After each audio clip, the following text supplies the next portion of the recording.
Auntie, listen, auntie. You need me? No, auntie. Good evening. Welcome to the 21-day Sahaja Yoga Meditation Challenge. We're so happy that you're joining us from all over the world, wherever you are, from Nigeria to Chicago, Illinois, where I'm from. We have Sahaja Yoga practitioners here tonight volunteering to do the guided meditation. They're volunteers because Sahaja Yoga is always free, if you didn't know that. Our founder, Shri Mataji, Nirmala Devi, always felt very strongly that you can never charge for meditation for this. It's very important. So a few housekeeping things. We have some Spanish and some Chinese translators, and also some meditators that speak those languages and any other language. So if you're having trouble understanding me, please in the chat let the administrator know, and you can join one of those special breakout rooms. Another announcement, we're going to be here every night at the same time, or day if it's morning, at the same exact time. And we're going to share some resources at the end of this event tonight for you to have those available. We hope that you can join every night. This is a 21-day challenge because we know to build up a good habit and your body getting used to something, you really have to do it for 21 days. And so it's kind of important that you come every night or every day at the same time, but we understand, life gets in the way. So if you can't, what we'll do is we'll record the video, and then if the next day you can watch it at your own convenience, and then try to join the following evening, okay, or day. So, and we're going to be building upon the knowledge from the previous night. So really, if you do miss it, try to at least see the beginning part of it and try that meditation every day. So, like I said, it's always free. And we have some volunteers tonight, this evening, joining us from the East Coast of the United States and the West Coast from the United States. And like I said, I'm joining from Chicago. My name is Kathy, and I'm a mom and an engineer. And I've been doing Sahaja Yoga meditation now for about 8 years, and I practice it daily. And Mark is joining us from all the way from New Jersey. And Mark is been doing Sahaja Yoga for many more years than I. I think he said 40 years, which is incredible. He is an English second language teacher, and I understand he's takes pictures of birds, and he sounds like he's retired as well a little bit. So that's nice. So welcome, Mark. And Kerry. Kerry's also here. She lives and works in the West Coast. So she's also has several kids. She's a mother and a working mom. And she's been practicing Sahaja Yoga for about 30 years, starting in London. And she leads meditation courses for companies all around the country. And she comes from the San Francisco area. So welcome, Kerry. Hi, pleasure to be with you. Thanks. And we have a very Well, special Kathy. guest. Also, we have a live musician tonight, and his name is Stephen Day.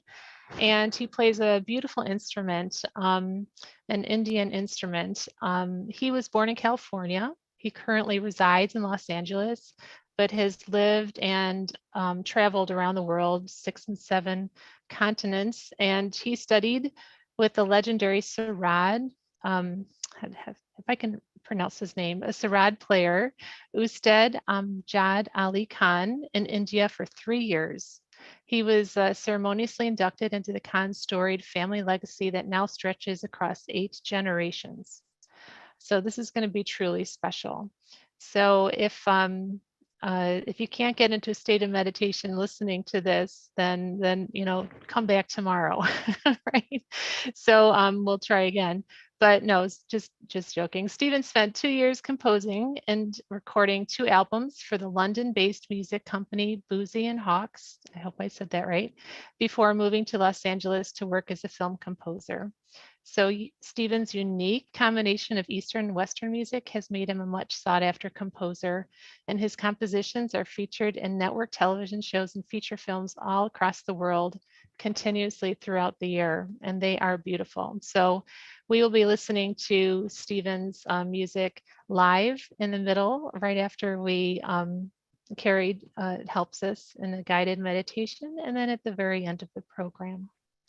So with that, I think we're ready to start. So get comfy, and I'll see you a little bit later. Now, Mark, I'm going to pass it over to you, and you can start off maybe by telling us a little bit more about Sahaja Yoga. I'd be delighted to, Kathy. As Kathy alluded to, I've been practicing Sahaja Yoga as a practitioner, as a teacher for a long time. And I first met the founder of Sahaja Yoga, Shri Mataji Nirmala Devi, in India, in Mumbai. And after meeting her and spending about 2 months with her in India, I realized that this is what I had been looking for. And there's many of us all around the world that we sometimes feel we're in sort of a pit and we need to get out somehow. And sometimes a saint reaches down and says, take my hand, I can get you out of there. And some of us recognize that, and some of us don't even recognize that we're being offered a way out. So what I've learned practicing Sahaja Yoga is that there are many ways out of that sense of isolation or confusion, and especially the bombardment of all the thoughts. There's so many thoughts, so much stimulation and overload that comes from outside. So the key thing for me was finding a completely quiet space inside where there were no thoughts. And then whatever's going on outside, I can just watch it and not react to it. Let me tell you a little bit about Shri Mataji. She was born in India, and in 1970, she discovered a way that millions of people could get beyond all their limitations, all their worrying about the past, all their worrying about the future, and instead live in the present and absorb all the glory, the beauty of the present.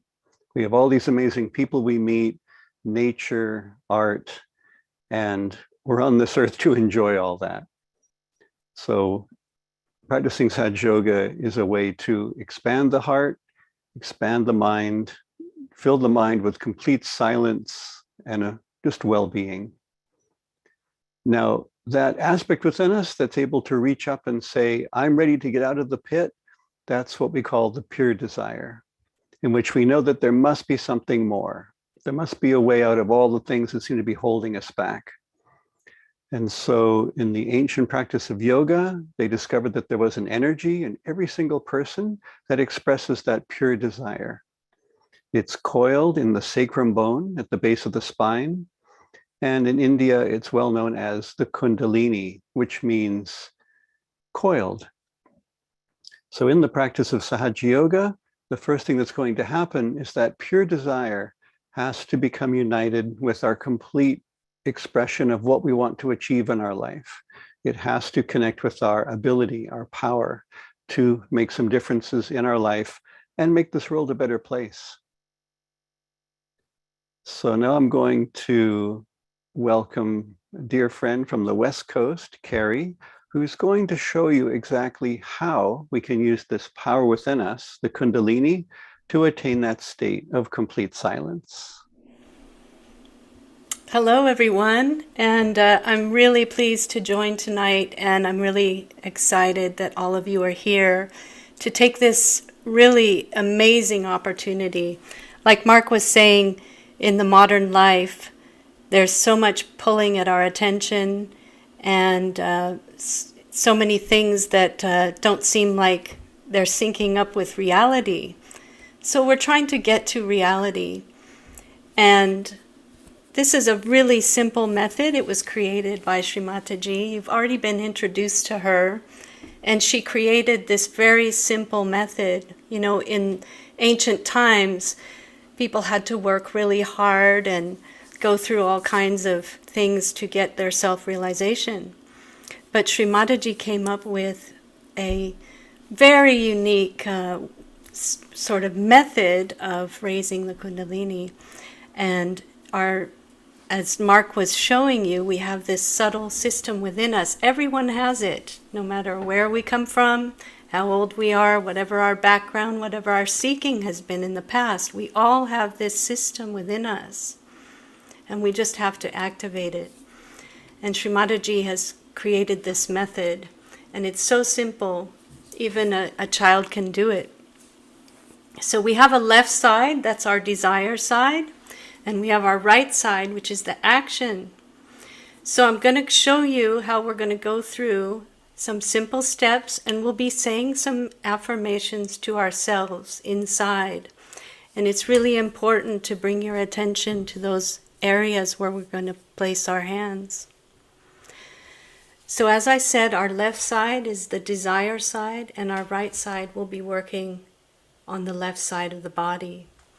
So you'll be opening your left hand, and you'll be placing your right hand on various centers. So it's very simple, you'll see. So there's a couple conditions, though, I want to tell you before we get started. And one is we have to stop feeling guilty and blaming ourselves for things, because the Kundalini doesn't rise very easily when we do this. And this is the power that created our system, our whole, the humanity itself. So there's nothing that we've done that it can't repair. So that's the first thing. We're not perfect, and we don't expect to be perfect. We're in a process. So let's just give ourselves a break and have a pleasant attitude towards yourself. And have that expectation that you're going to get something tonight. And you're going to feel something in your central nervous system. And the central nervous system is how we interpret reality. So it has to be an experience on our central nervous system tonight. So the second condition is we need to forgive everyone, including ourselves. And the reason is because this blocks the progress of the Kundalini when we get stuck on resentments or whatever it is. So don't think of anything in particular, but just forgive everyone, including yourself. All right? So I know it sounds easier than said than done, but just in general, forgive yourself and everyone else. So I'm going to show you what we're going to do tonight, and it's very simple. You're going to be placing your your right hand on the left side, on your heart. Then you're going to move it to the stomach, And then you're going to go lower down to the lower part of your abdomen above the left hip. And then we're going to go back to our stomach. And then to the heart. And then you have that muscle there, the trapezoid. You're going to put your hand there. It's between the neck and the shoulder. And to get a good grip, we'll turn our head a little bit to the right. And then we're going to take our hand and place it across our forehead. And you want to give slight pressure. And then you're going to take your hand and you're going to put it on the back of your head, right? But you're going to kind of cradle so you tip your head up, cradle your head in your right hand. And then finally, see the center of the palm is going to go right on the center of the crown of the head. And we're going to move our scalp clockwise. All right, so we're not rubbing our head, we're putting enough pressure so that our scalp is moving, if you see what I mean. Right? That's it. So, you're going to keep your feet a little bit apart from each other, and it's good if you can take your shoes off if you're wearing shoes, because you want to make that contact with the earth. So that palms are upright, and we can, if we have glasses on, like I do, we can take them off now because we won't need them. We're going to close our eyes. And just to begin with, just to kind of settle our nervous system, we're going to take a long, slow, deep breath in through our nose. And you can hold it and exhale. And let's do that one more time. A deep breath. Take a pause. And exhale. And as you exhale, you can kind of push the air out with your diaphragm. And then just allow your breath to go into a natural rhythm. And then one more thing, take care that you have really relaxed your tummy. You're not holding tension there. You can just allow those muscles to go loose. Nobody's watching, so you can just let your belly just relax.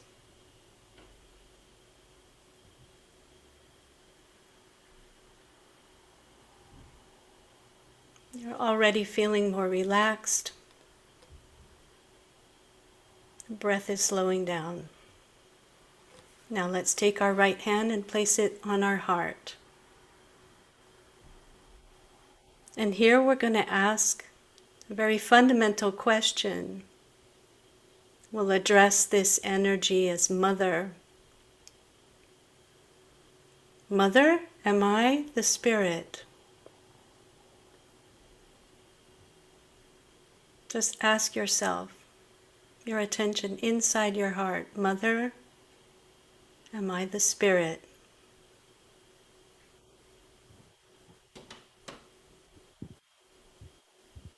Now let's move our hand to our stomach on the upper part of our abdomen, and here we're going to ask,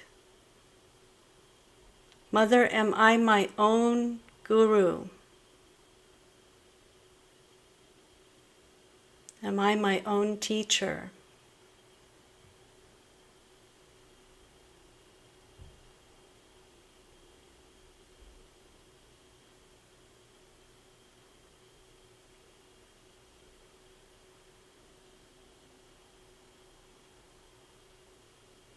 Now we'll move our hand down to the lower part of our abdomen on the left. You can press it a little bit.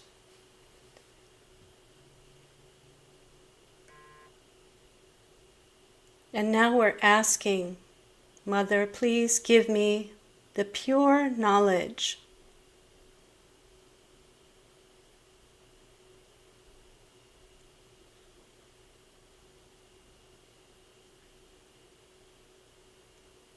Not what I've heard people tell me or things that I've seen in the media or read in books.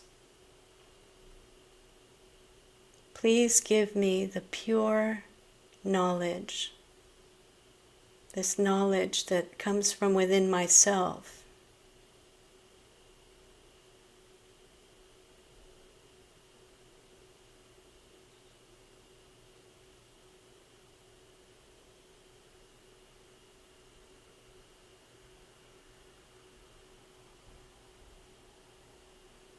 Now we can bring our hand back to our stomach. Now we're moving upward. We're affirming, Mother, I am my own master.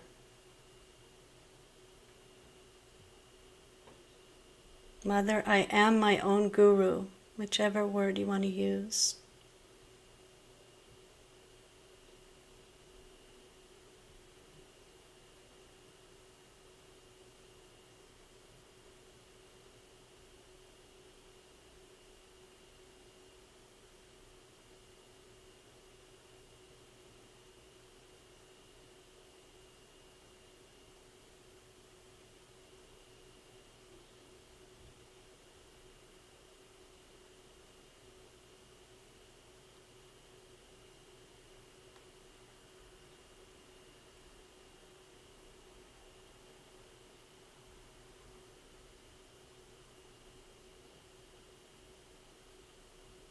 Okay, now let's go to our heart center again.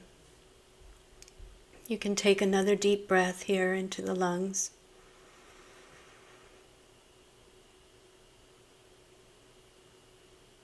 Fill them up, exhale.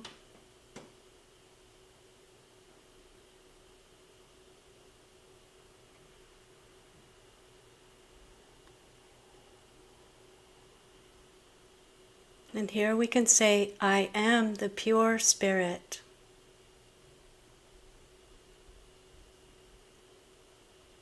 I am the pure consciousness.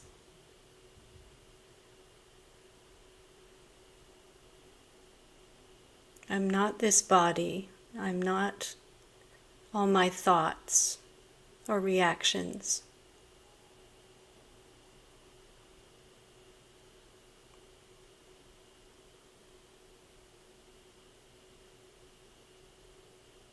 We're in that pure awareness of the present moment.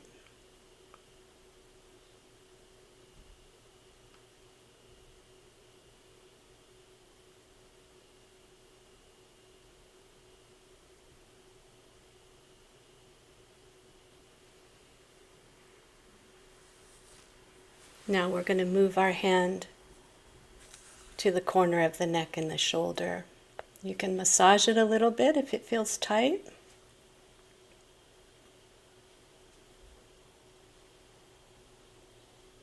And just take hold of that muscle there. Turn your head slightly. And we're going to say this from our heart. I'm not guilty for anything at all.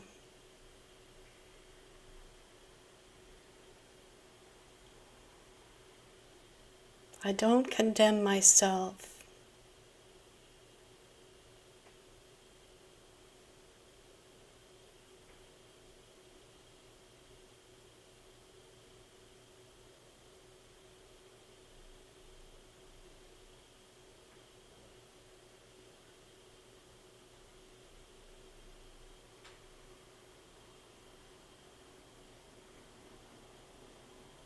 Just believe in your own goodness.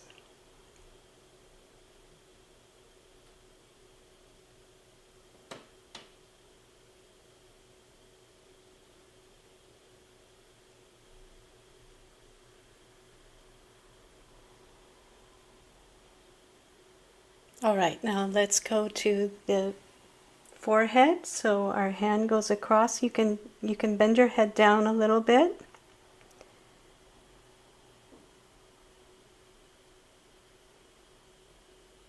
And here we just say, I forgive everyone. I also forgive myself.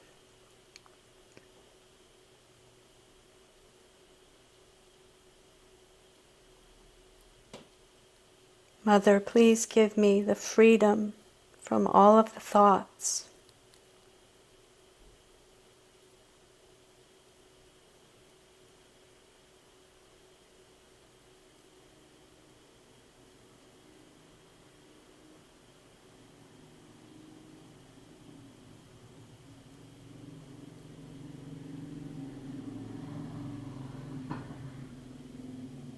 Now we're not thinking of situations or people, we're just in general saying, I forgive.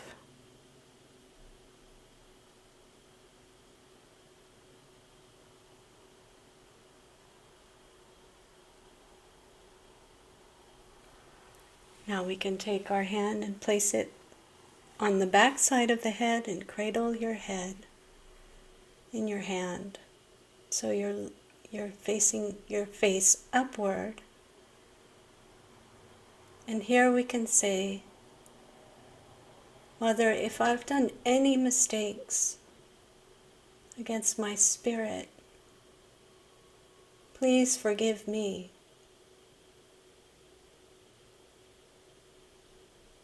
Knowingly or unknowingly, if I've made mistakes.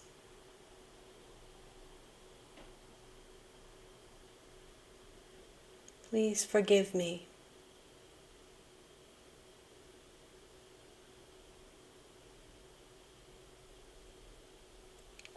And finally, we're going to take that center of the palm and place it at the top of the head.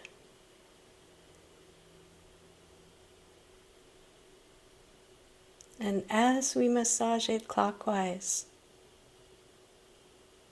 we can say, Mother, please give me my self-realization.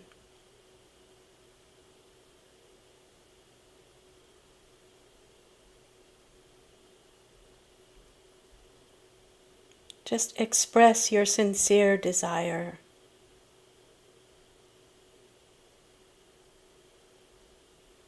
Mother, I want to connect with this all-pervading power.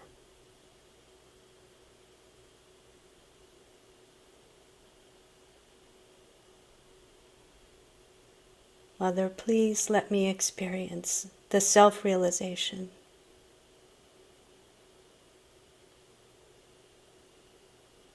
Okay, let's hold our head upright and stop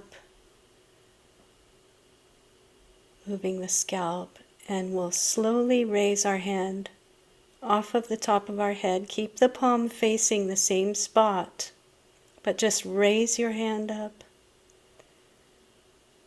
You can go up about 8 to 12 inches and see if you feel the cool breeze.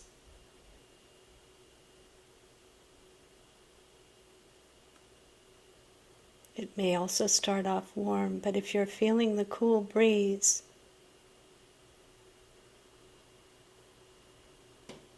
that's the Kundalini making its connection with the all-pervading power, which you can feel on your central nervous system.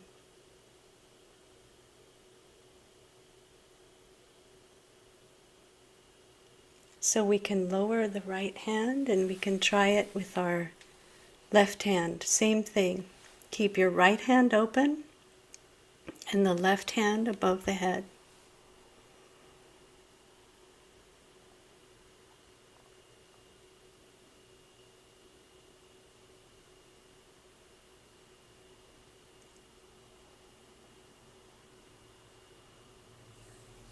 Okay, then we can hold our hands out about chest level, both hands open.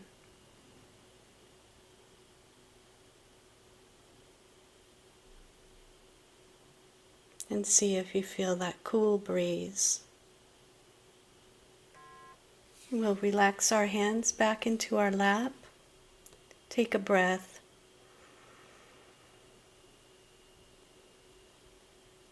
And just bring your attention to that space above the head where you felt the cool breeze.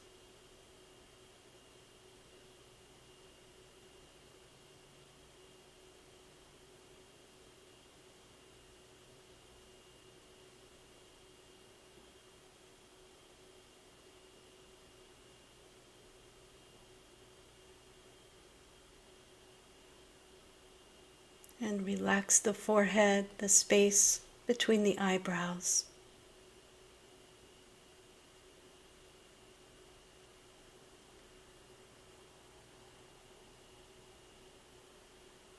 And if thoughts come in and pull your attention away, please just bring your attention back to the top of the head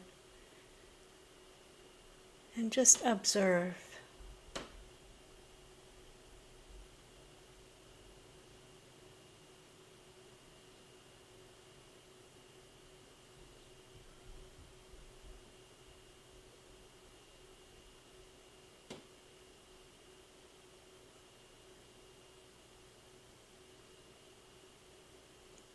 You can also just pay attention to your breathing.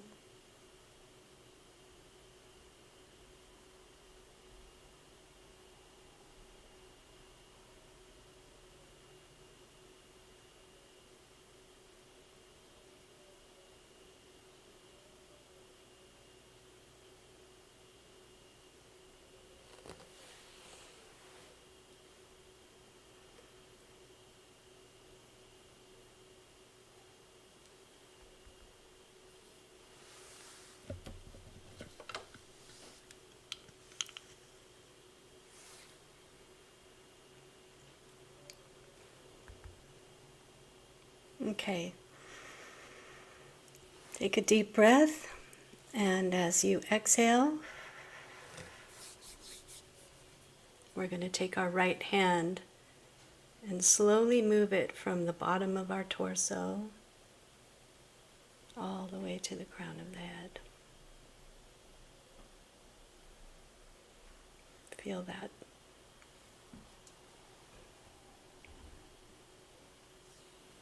All right.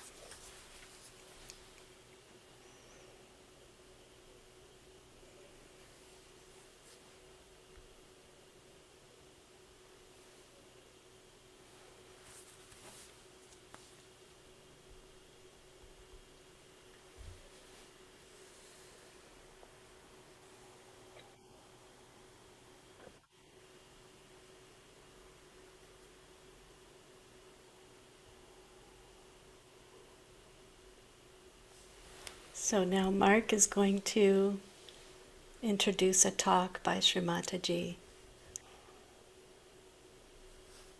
Thank you, Kerry. It's very silent, very peaceful. It's a different state of mind, isn't it? We've shifted. So let me introduce the talk of Shri Mataji. Very hard to introduce Shri Mataji, of course, but she is like a saint who's also a great teacher and also a mother. So there's times when the mother has to say to the child, don't put your fingers in the electrical socket.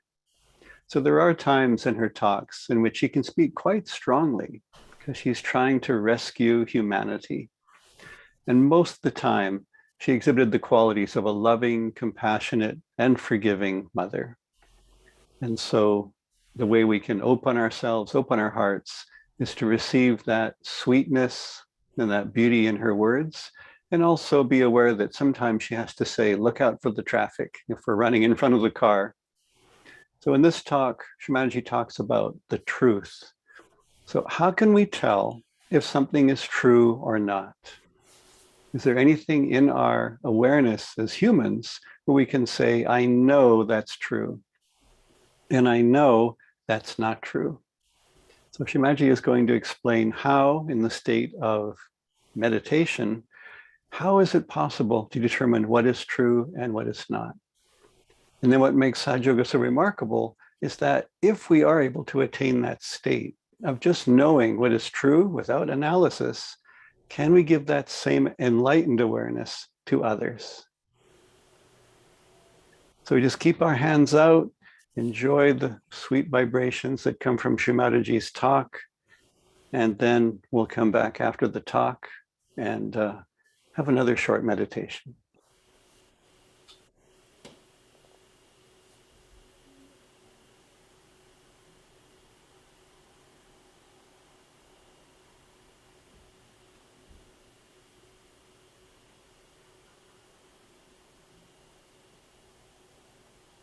As soon as you become the spirit, we just give up all those things that are destructive for us, automatically. No pressures are needed. No goading is needed. Nothing of the kind. Automatically, because the spirit is the light, you get your enlightenment. Supposing I'm holding a snake in my hand and it's not light. Somebody tells me it's a snake, I'll say, no, it's a rope. I'm holding on to a rope. But when there is a light, I just drop it. In a simple way. Nobody has to tell me, I see the light and it drops out. In the same way, you are an enlightened person. You can make out what is truth and what is untruth. For example, you see someone, even from Indian jails, some people who have just come out of jails, they don't know what to do with themselves. So they walk out with saffron clothes to Germany, maybe to Australia also, and they become great Babajis here. Now these great Babajis sit on some of the important places in the city, and everybody is surrounding them, giving them money, giving them their lives, you see, all big talk of love going on and everything. Is he a realized soul or not? How will you find out? You don't know whether he is a realized soul or not. Because you are not at an absolute point. You are still in a relative understanding. Because this person is wearing this kind of a dress, is sitting very quietly there, so he must be a Babaji. You cannot recognize a person, whether a person is true or not. You can't recognize me either, whether I am telling you the truth or not. Unless and until you become that absolute being, you cannot make it out. Then what happens? That when the Kundalini rises and pierces through your fontanelle bone area, then you also start feeling on your fingertips. These fingertips are nothing but the sympathetic nervous system centers which are indicative of the truth. If the person has got cool wind or cool breeze coming from that person, then he is a real one. If he doesn't have, then he is not. There are many persons who claim to be great, but they are not. Ultimately we find out and we are shocked the way they are. We don't know how is it our brain has failed, how is it our brilliance did not show clearly what was wrong with this gentleman, because we are not that. We have to accept humbly that we are still at a human awareness and we have to be at a spiritual awareness. That's the dimension we have to get, otherwise we cannot judge things properly. In this country now we have certain problems. In this whole world we have problems. Problems of atom bomb, every day you are hearing about this problem and that problem, all created by human beings. Imagine, intelligent, such good people have created problems for themselves, killing each other, preparing bombs and things like that, protecting each other. I mean, no animal does that. Only human beings are trying to protect themselves from each other. They are all the time worried who is going to attack them, not sure of themselves. The reason is they haven't reached that state of absoluteness. The time has come now. The time has come for you either to take to constructive working out of the problem or the destructive. By discussions, by arguments, by anything, you are not going to achieve anything unless and until there's a complete transformation in the human mind. And transformation is only possible when you become the spirit, because spirit is the universal being within you. And you become collectively conscious, means you start universally feeling. You just start feeling another person on your fingertips. And if you know how to correct it, you have corrected that person.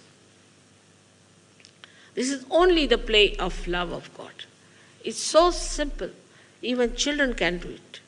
Many children, when they put their fingers in their mouth or their thumbs in their mouth, according to Mr. Freud, it's something nonsense. But according to us, they are suggesting what sentence you are catching.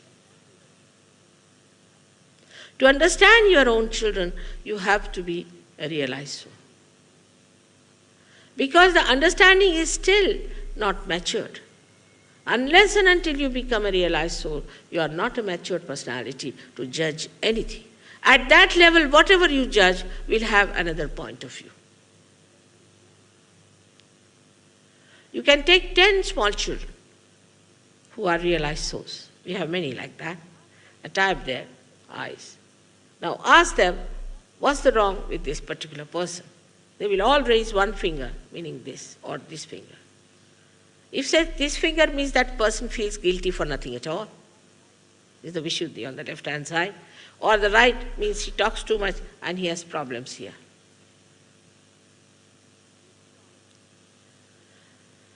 This knowledge becomes your own. This is one of the powers I have described to you, that you feel the collective consciousness within yourself. Whatever you achieve in your evolution is a living process. It is not a dead process. It's a living process by which your central nervous system can feel what is around you, what is within you.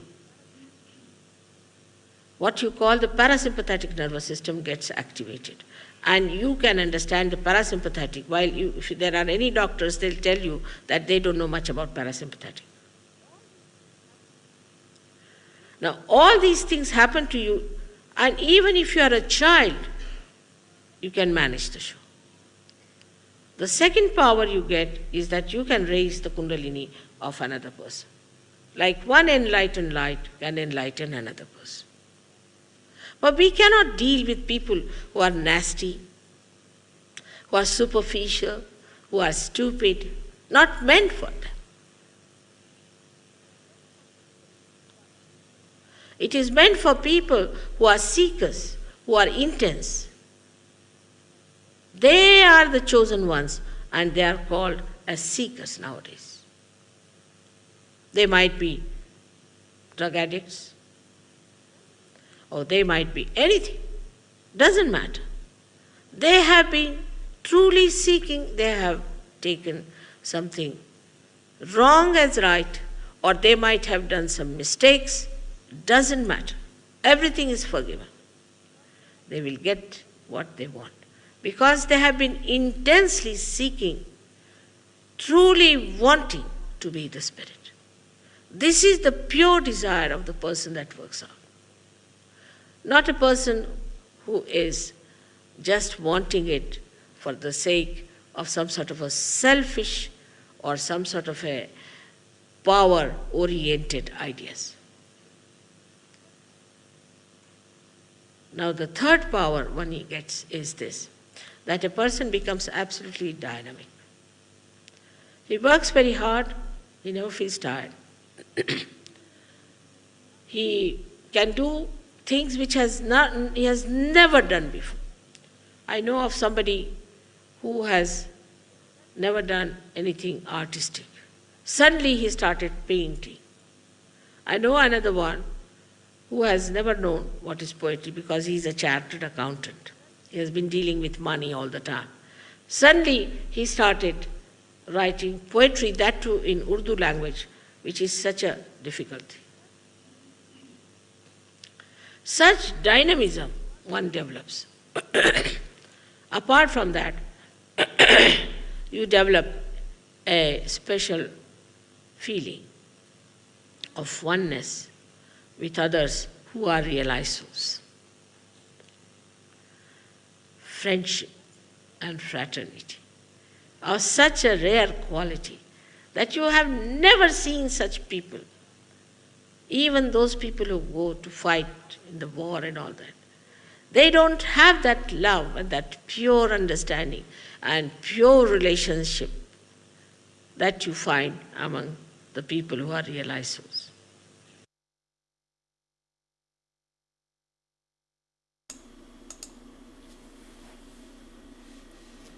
Okay, let's close our eyes again and just keep our hands open and spend a few more moments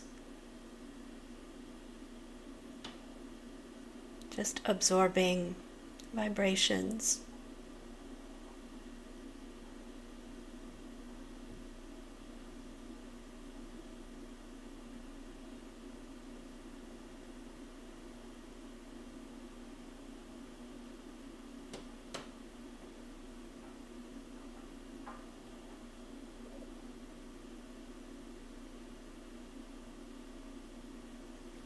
And now take the opportunity to introduce Steve Day, the sarod player who is our guest tonight. And just keep your attention. Try to keep your attention at the top of the head and stay in meditation. This music is inspired by meditation and works on the subtle system. So Steve is going to perform a raga, and just sit back and enjoy lovely vibrations.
Thank you, Steve. Now we'll just spend a few minutes together and put our attention on our hands. And see what we feel in our hands.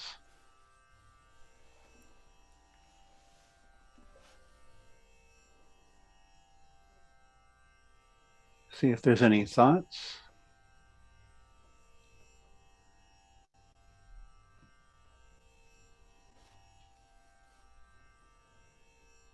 We can take our right hand and place it in the center of our chest.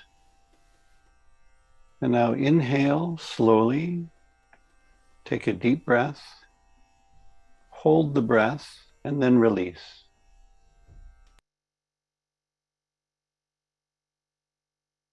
Inhale.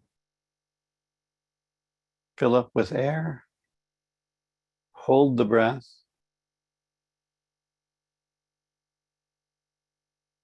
And release.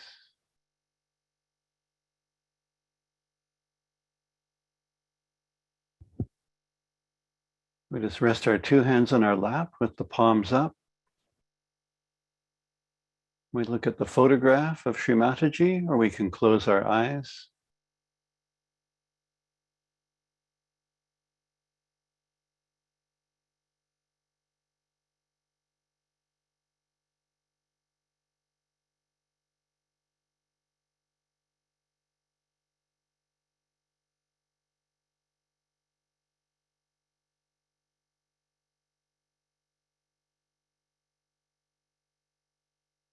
If a thought comes in, we can just say, not this. Let's sit for another minute and see if we can feel the attention of everybody in this meeting. We're all at that point above our thoughts.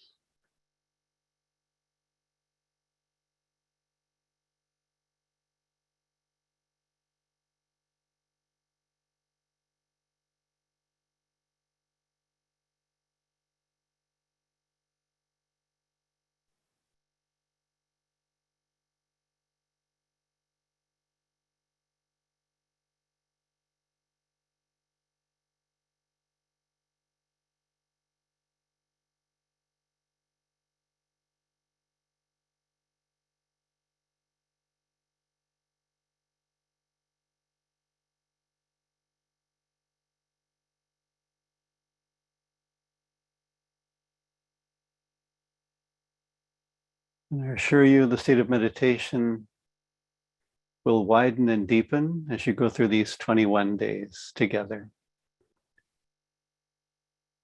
So over to you, Kathy.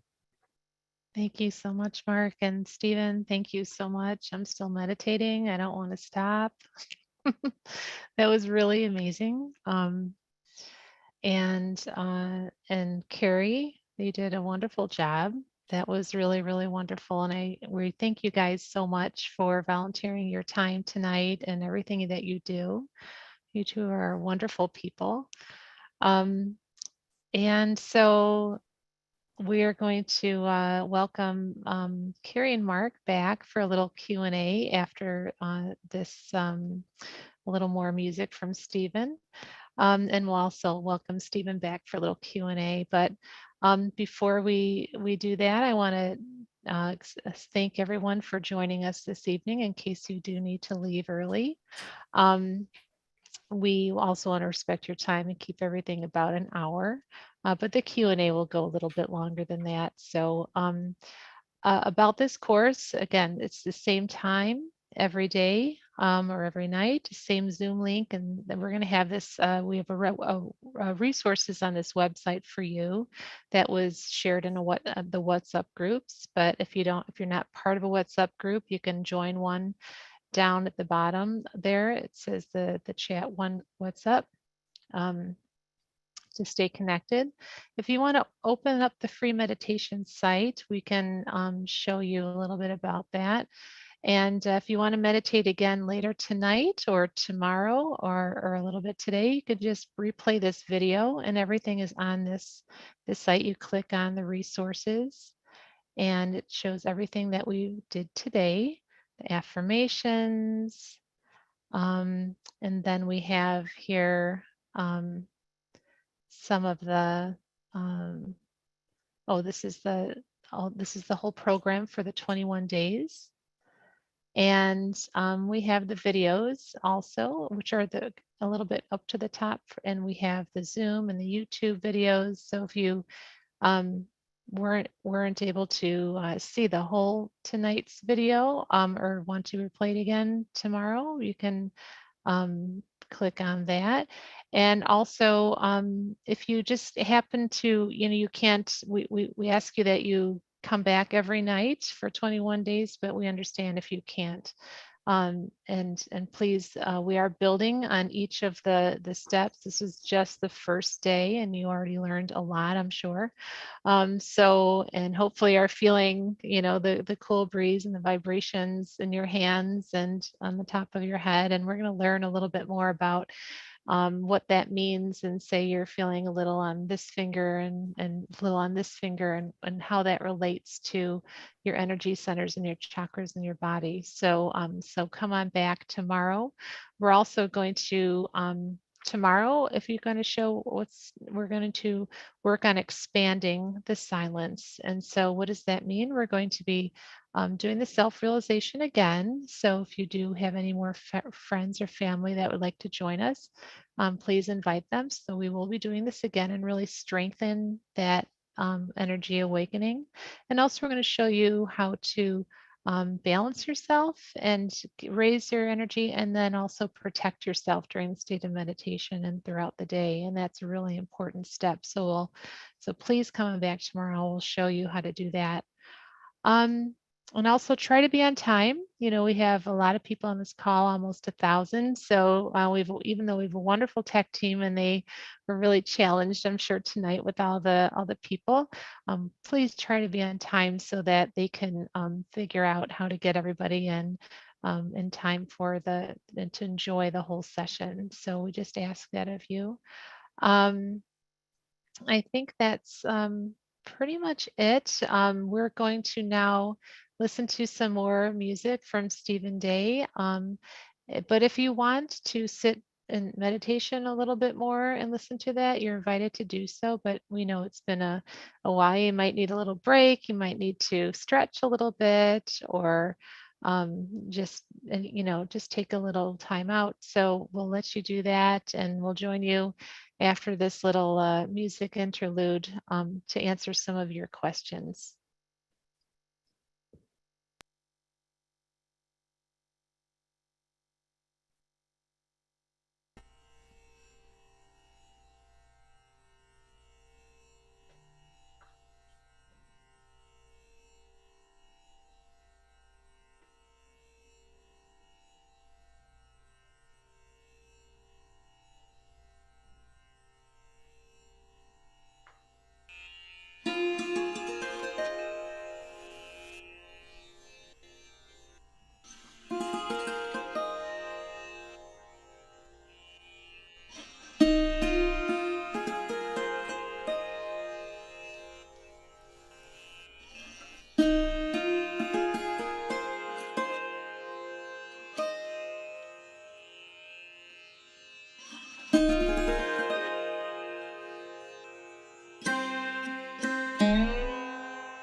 Okay, so welcome back, everybody. And welcome back. And before we start the Q&A, I just want to thank again everybody, Kerry and Mark and Steve, especially Steve. That music is just absolutely amazing. And I apologize if I said your instrument wrong in the beginning, sarong, of course. But I've never heard of it before. I'm not Indian, and so I don't understand. There's so many instruments and they're so foreign to me, but the quality of the music was just amazing. And Stephen, if you're there, I have a question for you. So how long have you played that instrument? Because you're quite the master at that. And I play a little guitar myself, but I can't even imagine playing at the level you're playing. So when did you start that? When you're like 4 years old? I wish. It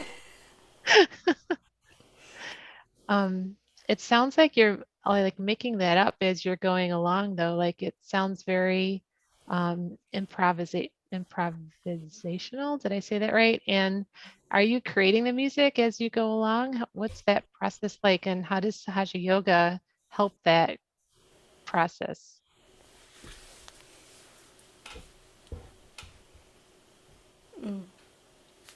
We can't hear you.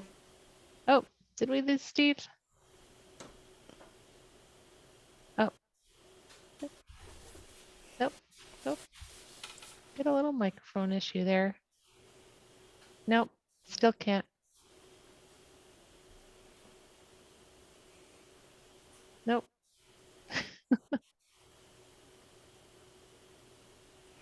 So there was a question, the name of the instrument, and it's the sarod. Oh, this Someone's the asking. road. Sarod. The road. That makes sense. Yeah, that is such a beautiful instrument. I know. I know it's based on the rabat, which is a really ancient Persian instrument, and so it's made. Huh? There there he we is. go. He can Yeah, talk there we better. go. It almost sounds Sorry. like the Serenge, or is that how I probably butchered that name too? That was my little mic trick. I like to do that so that it gets everybody talking to try to figure out the name of this road. And so, and that got, the more you try to strain for the name, the better it will be when you actually get it. It's not the sarong, we know that. It's not that. It's the sarod. It's SAROD, sarod. And actually, the Indian instruments names are after the sounds. So the sitar is sitar, has a bit of a more sound of a sitar, tar sound. Sarod is a slide sound. So that's how the instruments are named, sarod. And it's an ancient instrument. As Kerry said, it's based on the rabab. Rabab was brought from Afghanistan many centuries ago. At the time, it was just a folk instrument, and then it evolved when it got mixed into Indian culture. It evolved into what it is today as an Indian classical music instrument. With regard to the improv quality of it, yes and no. It is based on ancient traditional ragas, which have notes and patterns that are more or less fixed. We go up one way and we come down another, and the map is kind of set out. But once the map is there, we do improv. In fact, we improv quite a bit. But it's not like modern jazz where you can go kind of anywhere. It does stay within these traditional realms, and then we can kind of go off a little bit artfully, but basically we want to stay within that traditional sound. In fact, the main thing is when you're doing that is that we play this. I'll just do this quickly, don't worry.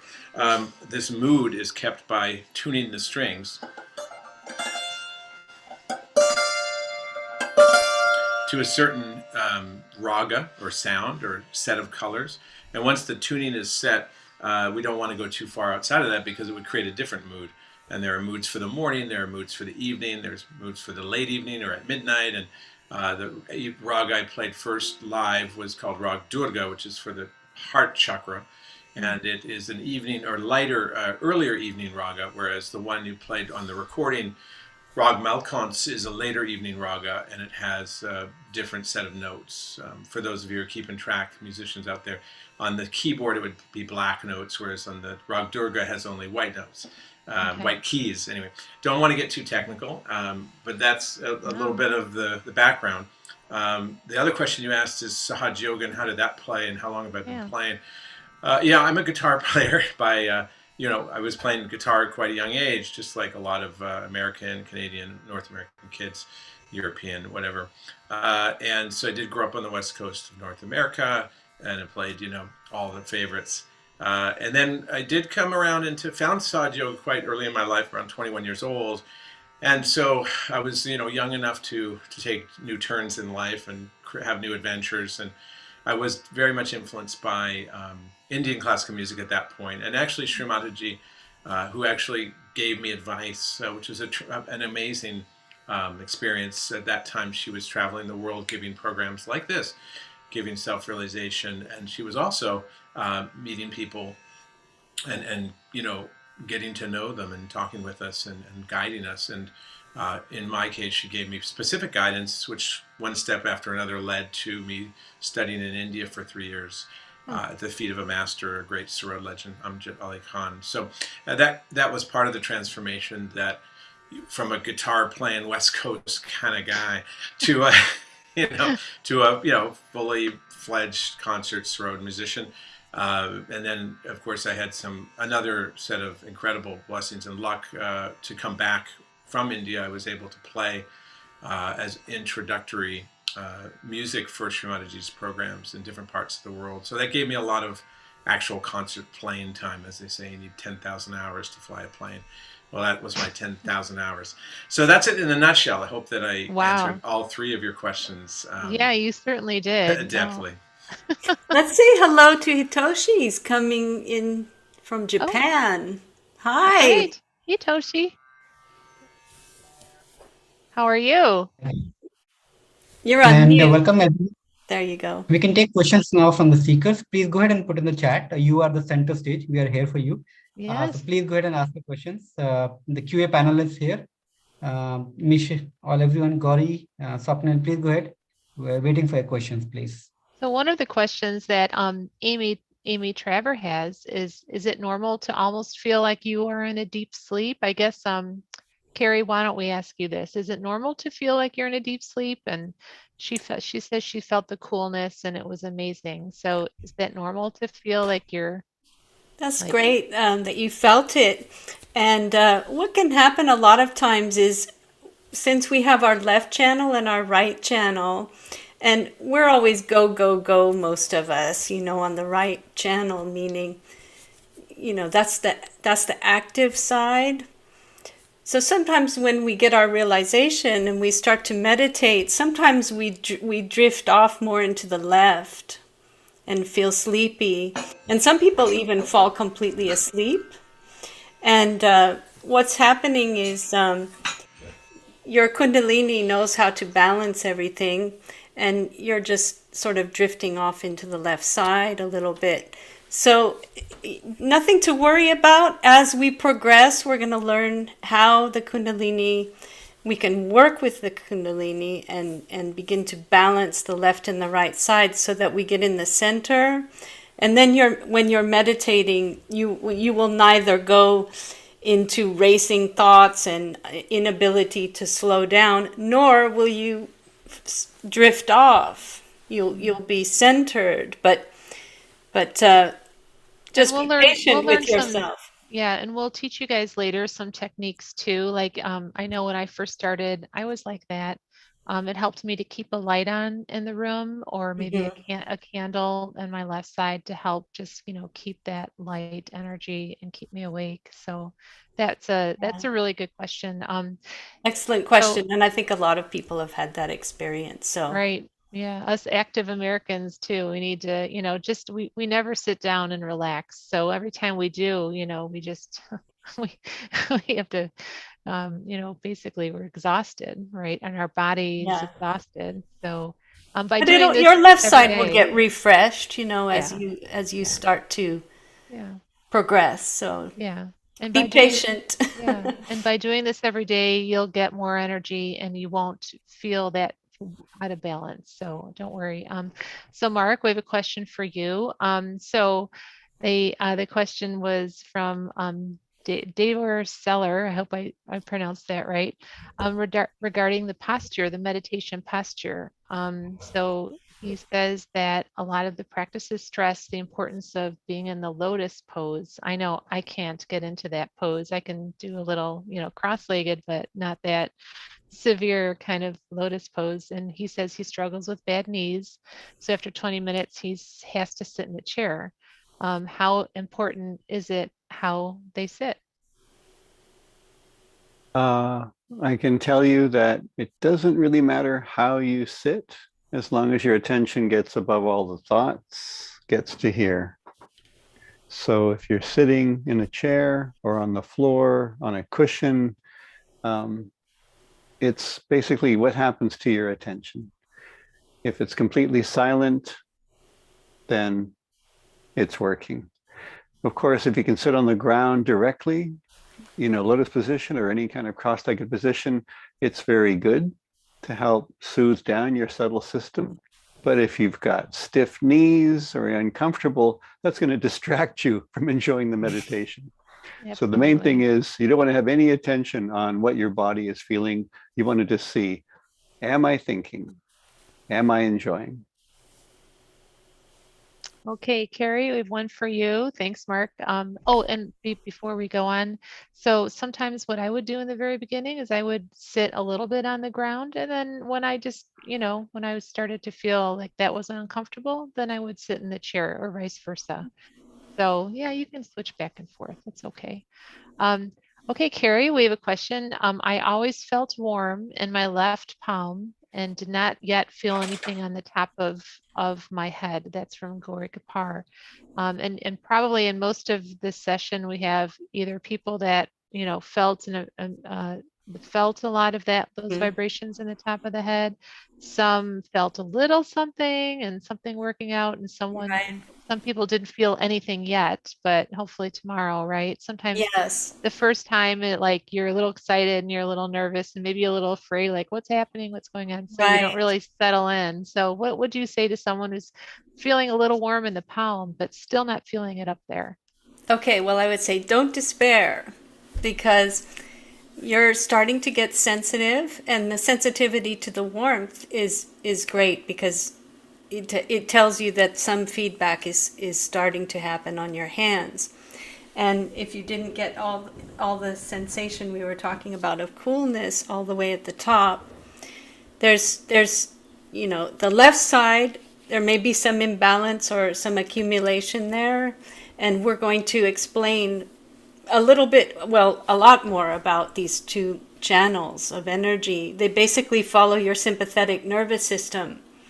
And this central channel, the parasympathetic, regulates those two.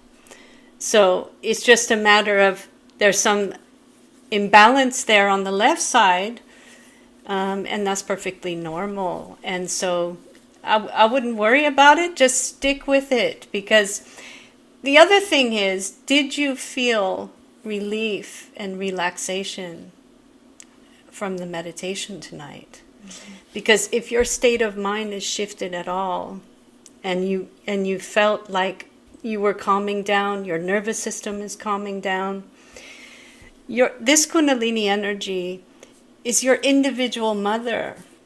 I mean, it's your inner being. It knows everything about what's gone on in the past, in our seeking and all.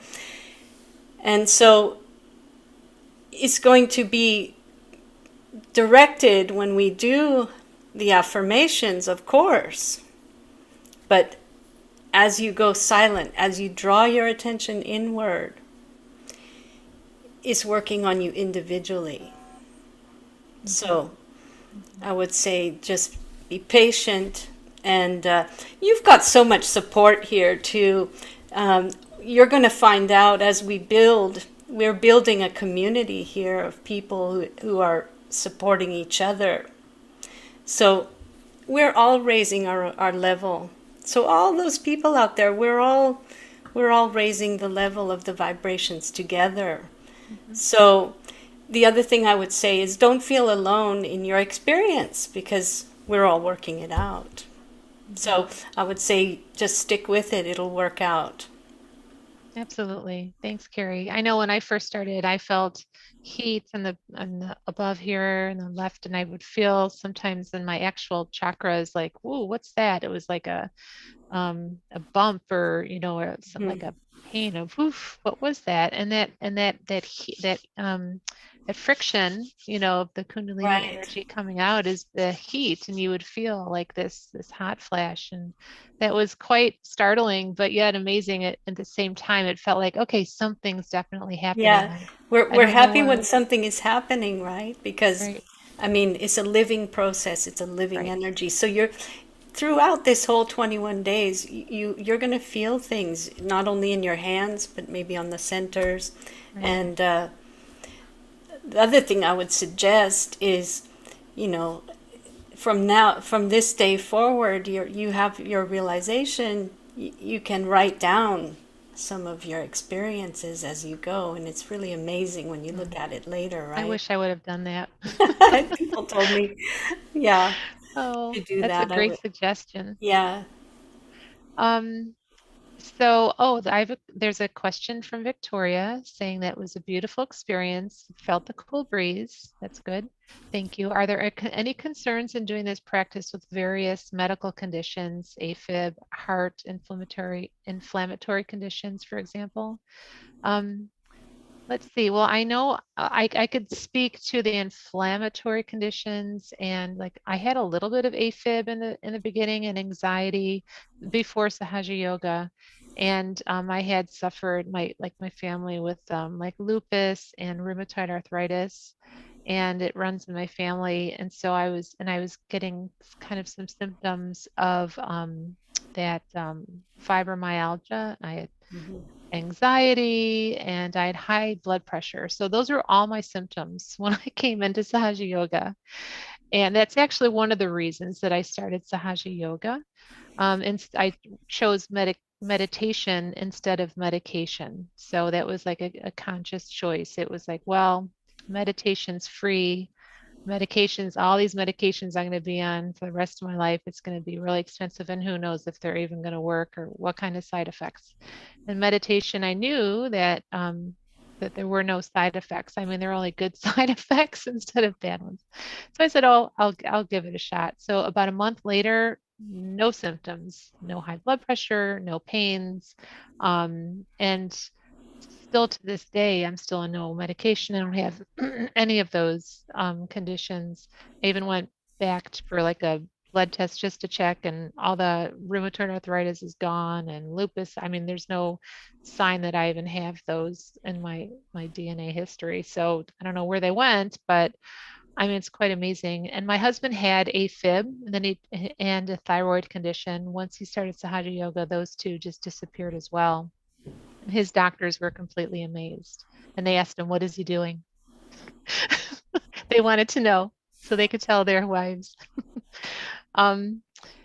So I think that it's good for everybody. There are some, Sahaja Yoga, like Kerry said, is very gentle. It's a healing type of energy.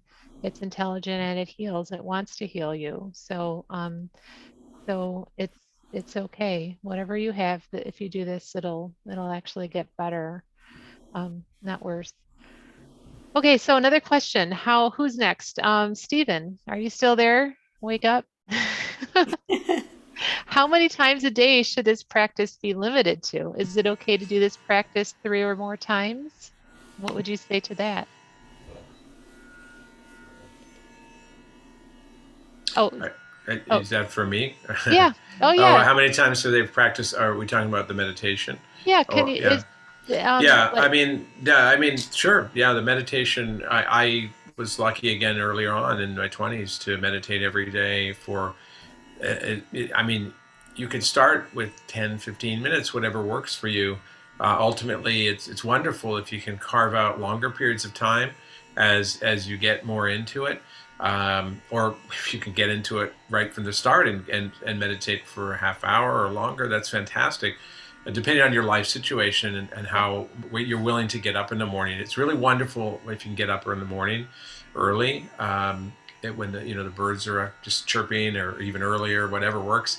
That also applies to my music practice. I get up very early and allow myself to slowly evolve or get into the day and meditate. And then in the evening, it's nice to clear out. We use a variety of techniques to clear out the bottom chakras. Foot soaking is one. I'm sure there'll be many more things introduced in the course. And I'm lucky to live near the ocean and always have. So I go to the ocean. I use the elements outside, very simple and natural things like going for walks, fresh air, putting your feet in the ocean, and just using the natural elements, the earth, sitting on the earth, all these things I try to integrate into my life so that I am really in a state of a meditative, receptive state. My body is relaxing, and I'm using all those elements as much as possible so that when it comes to really lighting the candle and sitting down, I'm already in the right space. And so I would say, whatever combination of things that you can do, a nice morning and evening meditation, as well as much, outdoor and elemental, work you can have, as connection you can have. That would be my answer. Yeah, that's perfect. Whenever you can. Shri Mataji even said, to start out, like you said, Stephen, just to get into a practice, if you're just new, just 10 minutes a day. If you do it twice a day, that's great. I like to do mine in the morning before I go to work, if I can, if I'm not too late, if I didn't get up too late. But then for sure, when I come home from work, or if I didn't do it then, before I go to bed. And I usually include a foot soak to sleep well through the night myself. And most Sahaja Yogi practitioners have that in their practice. So Mark or Kerry, either one of you guys can answer this. Why did we work only on the left side tonight? That's a very good question. It's a very good question. Yes. We use our right side, which means our thinking and our planning, a lot in our modern world. Our whole culture is built on doing and not being. So when we're seeking something higher in our lives, that desire comes from what we call the left side, where we say, I want something more. I want things to be different. So to purify that desire, to move it to the highest level of what we want to attain in this life, we work on clearing the whole left channel, as we call it. So that's why we focus on the left side, because if your desire is pure, if what you're seeking is to be the best person you can be, to somehow contribute to making this a better world, then that we need to make that really supercharged. So we begin with the left side. And then when you have your connection, then you now realize this is what I can do with that desire. Yeah, because we're going to be working on the right side, I think, in a couple days. So yeah, it's coming. Good question. We have so many new friends on here. Do people want to open their cameras? And yeah, I know there's someone had a hand up. Who had a hand up? Let's see. Allison, are you still there? You have a hand up. Your hand up. Maybe do you want to unmute yourself? I'll ask you to unmute. Just send a request to Alice. Okay. In the meantime, a question from Vikrant. Are there any dietary recommendations, and should they come to the meditation on an empty stomach or something similar? Mark, Kerry, any questions, any answers? well, I think it's best if your tummy is satisfied. If you're hungry, it's just like being in a position that's uncomfortable. Your attention is not going to be on the meditation. As far as diet, we will speak a little further. It's a balance of the left and the right sides, but there are no dietary restrictions, so to speak. I mean, I think we all know we shouldn't eat a lot of junk, but For example, if your right side is really hot, we have some guidance for that, which is along the dietary lines, but there's no restrictions as such. So how about having a glass of wine while you meditate, Kerry? Is that recommended? No, I mean, we want our awareness to be pure, and sorry to say, the No, I wine is know. going to there's going to do a couple things, but it'll mainly put you more in the left side. Yeah. So, I mean, So, when I first started meditation, I didn't know that. And so my nightly habit was to, have a glass of wine and watch TV. And mhm. so instead of watching TV, I would have a glass of wine and then just try to meditate. And little by little, though, like I would pour a glass of wine and then I would meditate and I'd forget I even poured it. And so later on, I'm like, why am I even pouring a glass of wine? What a waste of money. And then Right. finally, I'm not even buying the wine, right? I felt like having tea. Right. So it was over a couple months. And then I found out my Nabi chakra was actually improving a lot as well. Right. So Well, here's the thing we're saying. One of the affirmations was, I am my own guru. So everybody out there who's got their self-realization, you're going to learn how to guide yourself. And people telling you what to do and what not to do isn't really the point here. It's for you to understand. It's you start to come into your own awareness about. So if you get into some sort of a dogma about things like I can't eat this, I can't do that, you're not going to be following your own guidance. You're going to be, setting yourself up with a lot of restrictions. And the key to success here is to really start to go inward and develop that awareness on your own. So you don't have all those do's and don'ts so much. You have, oh, whatever, this thing that I'm doing is making my liver feel bad, and you're going to be able to decode everything yourself. You're going to diagnose yourself what's causing the imbalance and how to correct it. So, Hey guys, I think there's some people asking some questions. Is it possible to hear from some of the seekers, people out there? Yeah, we can You start know. with. let's have a Andrew. conversation so it's not all one way. Yeah, it's get to know you. Hi there. yeah. Hello. Hey guys. So let's Think to see. start So Kerry. Annette Machado and Hello, Jerez Annette. Tarrant. Hi. Hello. How did you do tonight? I did well tonight. How did you do? Good. Where are you calling in from? Or zooming in from? From Michigan. Michigan. Okay, Awesome. great. So how was your experience meditating with Sahaja Yoga? It was good. Excellent. Well, we're so glad that you can join us. Were you able to feel anything, any tingling or any cool breeze on the top of your head yet tonight? I felt the wind on my hand when I was meditating. Excellent. Awesome.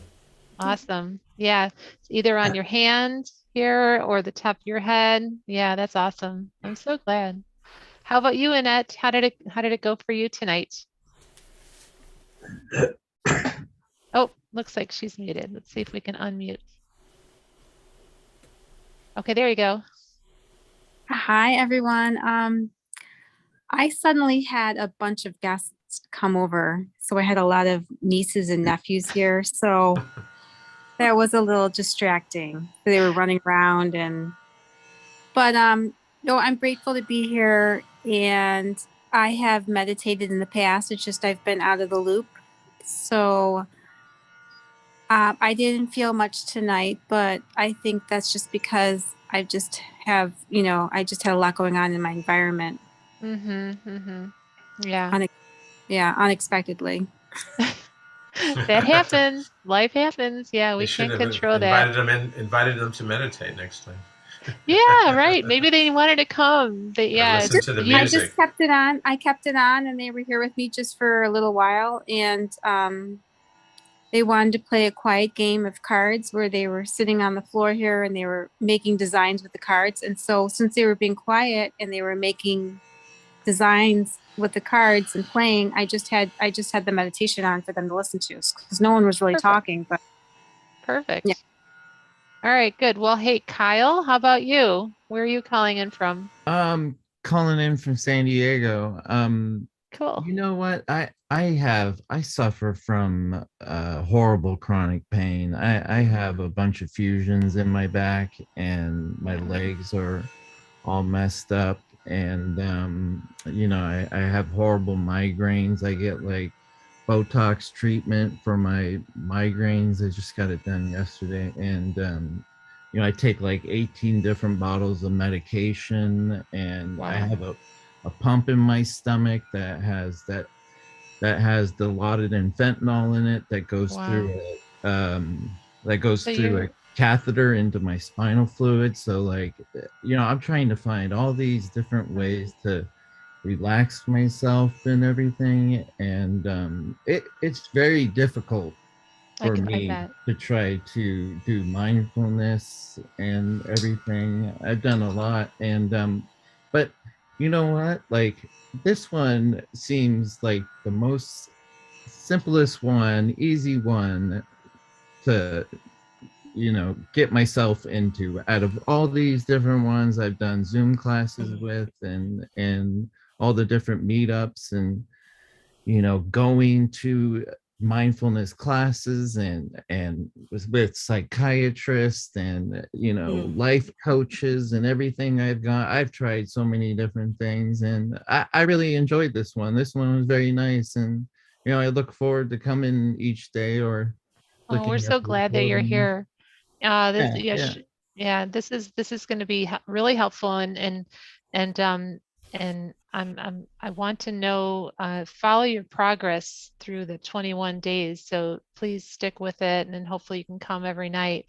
And we'll have you in our attention, because collectively too, you know, we help each other out, just in like being our own coaches and friends and everything. So, and San Diego, you're near the ocean. Are you able to ever do foot soaks in the ocean, Kyle? Oh yeah, I mean, I live right down the street from the beach. Awesome. You're so lucky. So yeah, you know, you get kind of spoiled. You forget about it sometimes at the ocean. So if I were you, I'd every opportunity try to take a walk on that ocean, stick your feet in the water and meditate a little bit with your feet in the water, do your own foot soak like Stephen was saying, and that'll help clear some of the negativities that are maybe causing some of your problems. And that this to help you get in that mindfulness state, or that, well, I know there's a lot of things called mindfulness. So Shri Mataji always talked about getting above the mind. So like, instead of having a full mind or mindful, kind of like be thoughtless. And so we want to kind of keep our attention above our brain and our mind. So I think that's a little bit how we differ from the mindfulness thing. But yeah, there's so many different kinds and types out there, but we're so happy that you're here. Thank you. Anyone else? Guys seem so peaceful. It just seems like a whole different type of, you know, I know, like you said, mindfulness, there's so many different kinds, but you know, it's just the way to like trick my brain to forget about the pain and stress and everything for a little bit. You know? Exactly. Yeah. You know, all those things are like kind of like cruising around the harbor trying to get into the sailboat to get out to the water. But now you see you can just set sail. You know, you can let all those things behind and just set sail. Open your heart, enjoy great music, meditation for long periods of time, and little by little, just like Kathy said, incredible miracles just happen because the body just heals when the heart opens and the mind quiets. And so it's going to be great, like Kathy said, to get to know you, to you know, see how things evolve and how things change. It's going to be great. So looking forward to that. Kyle, keep in touch with us. Come every day. Appreciate it. All right, we have some more people who have raised their hands with questions. Hello. Do we have, if you could unmute yourself. Hi. Hello, Hello, how are you? What's your name? Dr. Finolia. Hello, welcome, welcome. So do you have a question for any of us? I do. I wanted to know the difference or comparison between Sadhguru and this type of. I didn't hear the second Well, part. she's asking about Satguru, and I would just say, like in the talk that where Shri Mataji explained, you want to see if someone is a realized soul, and also can they give you your self-realization? You know, because there's a lot of talks and everything that are on YouTube, but you know, this is really delivering the goods in terms of, you know, you can feel the reality on your central nervous system. So the other thing I would say is, please, if you're doing the 21 days, let's just do Sahaja Yoga for now. Give yourself a chance to see how this works out. Yeah.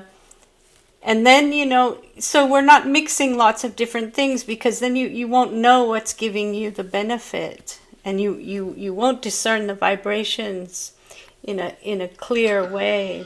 And your system, your subtle system, is set up already. It's already there. And we're just sort of plugging it in to the it's like plugging it into the power source. Or if you bought a laptop, you'd already have the operating system in it. So it's already there. And so if we could focus on Sahaja Yoga for the 21 days, that would be great. That's not what I was asking though. I'm Okay. not saying whether or not I would be focusing on it or not. The question was, what was the difference or the comparison? I studied medicine. I understand sympathetic, parasympathetic. I understand some of what she was saying, but what is difference between what she's doing and what he's doing? Now, I kind of heard you pointed out a little bit of knowing the truth.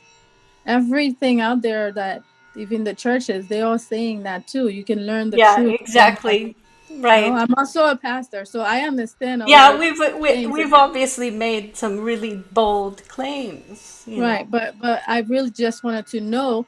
By the way, I wanted to know who started this program, because I was added into it, not knowing exactly who that person was that added me, and who's in charge of this 21-day of meditation. No one's in charge of it. So I don't know how you got added. Maybe it was a mistake. I don't know. But anyway, you're here. I hope you enjoyed it. Yeah, we just kind of put this together. There's no people in charge of Sahaja Yoga. It's kind of like the next question, I tried to do some research to find out a little bit more about Sahaja Yoga. Where can people get the material? Because I feel like maybe asking is not giving me the answer. I like to note stuff, not just come and sit and, you know, and then at the end, if somebody were to ask me something, I have no scientific, which this is not scientific, but if there's something that I can read about it to know more, so I can be more aware, I would appreciate that, because I didn't really get the answer clearly. This is a process that takes a little time, so this is a good start. Every day, it's a daily process, just like any plant or flower. It takes daily watering and daily sunshine. So I just encourage you to keep coming. There's 21 days. And, you know, for me anyway, at least, it was about 6 or 7 days for me when I started to really feel some of the physical manifestations. It's different for everybody. So I think it's just good to come every day and let it do its work. It's very natural. and thank you. Well, thank you. I do meditate daily. It's not that. I just want to know why.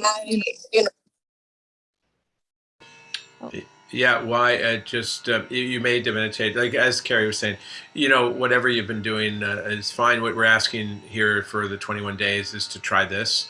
There's some simple techniques you'll learn over the course of the 21 days. And, you can gradually just bring those into your routine, and then give it a chance, leave things behind for a while, and then give this a chance. Like I said, you're at the harbor, you're right at the dock, so just jump on the boat with us, and for 21 days, let's go on the cruise. And then once you come back, you can reevaluate maybe some of the things you've been trying. Yeah, that'll be good. Thank you so much. I would love to go on the boat knowing what's in the boat. And well, we give you a taste today, right? We gave you a taste today. There are materials. I think maybe you want some materials, like some things to read. Okay, I think there's a web link. Are we going to give the web link? Can we give that now? Because in the chat. So I think maybe that's what you're saying is like, what is this?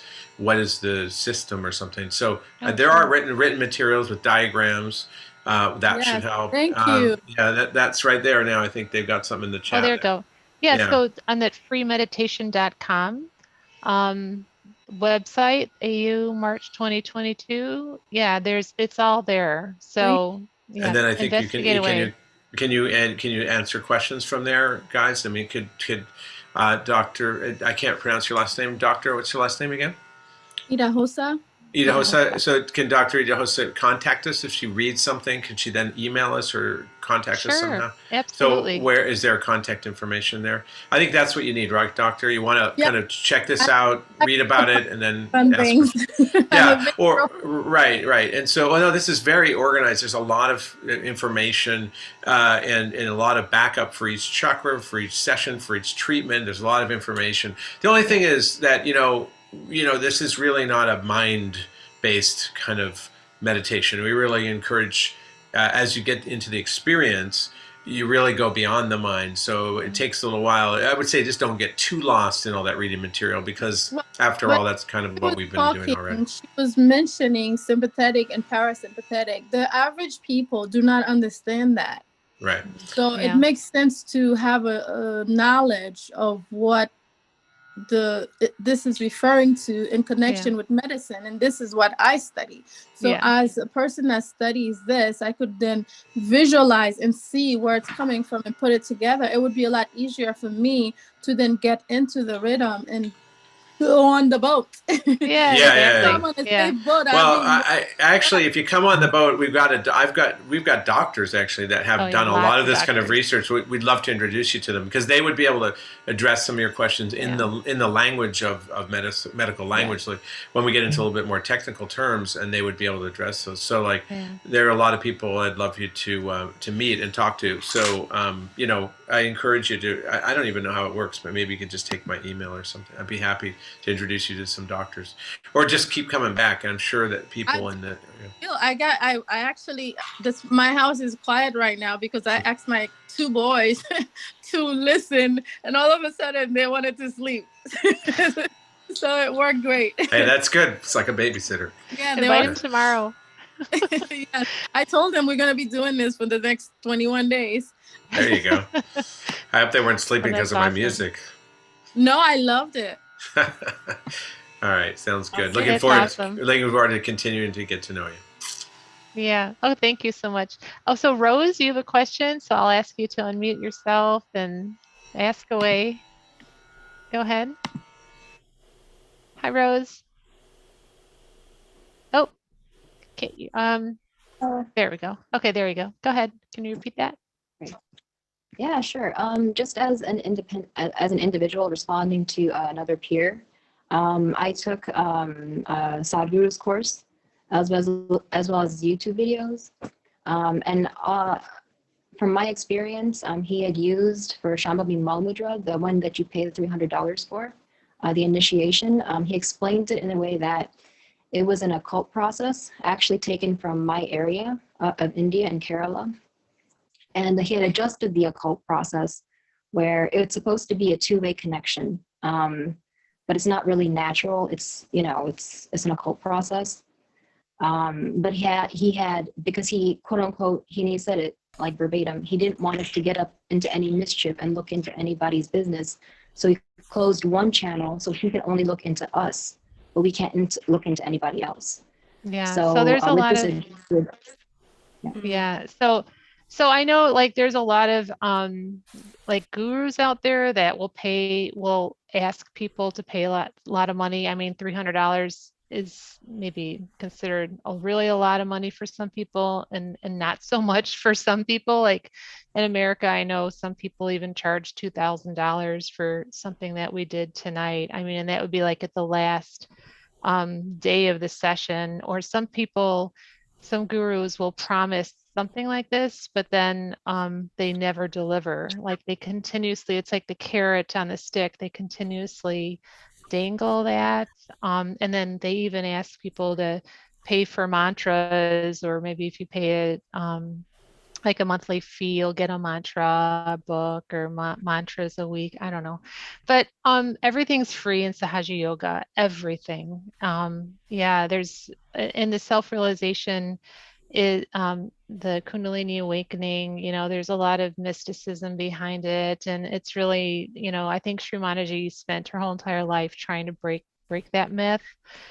She herself also had a lot of experiences with gurus in India, and a lot of them came over to America to try to milk the, you know, our pockets, to get all the money out of our pockets, and try to teach us some things that were not correct about the our own inner energy. And it's been happening for ages. But now finally, there's been a lot of education and just through the experience, you know, it's a very gentle experience. Millions and people now around the world have enjoyed and awakened their energy, and as long as it's done with full authority, like from an authorized person, so a person that has their self-realization can then give that self-realization to someone else, and of course for free. Now, if you're charging someone for it, then that's not authorized, and that either won't work out or you know, there will be a problem. But I think that as long as and here's the, you know, the proof's in the pudding too, right? I mean, like everyone's feeling it and having a wonderful time. People are kind of healing themselves, and and and and what's interesting is that we're learning too. Like 2 years ago, before COVID, we didn't even know about Zoom, and we didn't know that you can actually raise someone's energy over through the ether, through the Ethernet, through Zoom. I mean, this is something that's absolutely amazing for all of us. And we used to have to do it in person. We would have go to farmers markets, or go to the libraries, go to schools, go to everywhere, churches, companies, but or just in the streets, street fairs and concerts. And we would do it, and we would, you know, do it in person. But it's just amazing that you can also do this over the internet. So I hope that answered some of your questions. Kind of went on a little bit. Yeah, Kathy, we can have one or two questions, and then probably we can have a very small meditation. Sure. And we have one more question from Seth. Seth, did you have a question? Yeah, hi. Not a question, but I just wanted to relate my experience for tonight, if you don't mind, and say hello to everyone that I've actually met before. I actually met Mark at a deeper meditation a couple weeks ago. Hi, with Seth. the Washington group. Hi, Mark. So you remember me? Definitely, Wyoming. Oh, yes, wow. I'm from Wyoming. And I just wanted to thank you for tonight and let everyone else know here that I've only been doing it a few months, but I've met pretty much everyone here except one of you. Kathy, I met before. Really? And yes, I actually asked you because I had a loss. I lost a friend, and I talked to you about how I got back into Sahaj because I started it 4 years ago and left it, but came back because I remember how much it helped me with my anxiety. Okay. Now, with you, I asked you, and you related your personal experience about, you know, having loss in your life, and I'm not going to say it because it's personal, but it helped me so much. And really, yes, it did. And also, I've heard Stefan before. He played, I think, was it New Year's Eve, Stefan Day, for a New Jersey group. I'm sorry. Yeah, Steve Day. Famous. Yeah. He does a lot of concerts. It was beautiful. I've heard him before. I can't remember exactly which day, but it was near the New Year, and beautiful as usual. But I just want to let everyone know here that even though I've been doing this for a while, it's always fun to start from the beginning. And and to meet new people, and that this is very beneficial. Always free. No one's ever charged me anything, and I've only ever gained positivity and friends through this. And yeah, it's good to see everyone here. And that's about it. Seth, thanks for coming and on tonight, and thanks for raising your hand. It was nice to talk to you again. Yeah, now I remember you. So I'm so glad to have you. Yeah, hope you can make all the evenings, and maybe one day we'll meet in person. That'd be great. That'd be great. I'm going to try to make as many as I can. So this is fun. Awesome. So Kerry, what were you saying? Were you saying something? Did you where? Oh no, somebody just commented about charging for this knowledge is like since it's an inner natural process, it's like charging you for your own inner power. Yeah. And your own body. So. Yeah, it's kind of weird. Shri Mataji talks a lot about that, right? I mean, she talked about it's like it's your birthright, I think she said. It's like charging you to, to grow or to be born. It's like you can't charge some things you can't charge, like the plants. Shri Mataji would always talk about you can't pay to get grass to grow, or you can't pay the most beautiful thing in the world, like a flower to grow. If you want the flower to grow more beautiful, you can't give it more money. It's not going to respond and react to that. You have to nurture it, right? And so, right. I mean, not everything is transactional, right? This energy takes doesn't the respond purity to money, away. right? Yeah. So, good way like paying the earth for growing a seed is what Swapnil said here. Yeah. Okay. Yeah, and this is kind of like the germination process, right? Like, so tonight, a lot of people came, they got their self-realization, and it's kind of like a seed growing a little root tonight, just a tiny, like it opened up. The seed opened up. So now gradually the roots are going to start to grow. And then one day, and hopefully within the 21 days, you'll just blossom and your spirit will come out. And then what will that feel like? That will feel like you have that self-empowerment. You will feel that fearlessness, and you'll have that power in your heart, right? To actually have that and act on that pure desire of your spirit, and really, kind of fruit, become a fruit, blossom. And I think Shri Mataji even called it the blossom time many times. This is the blossom time.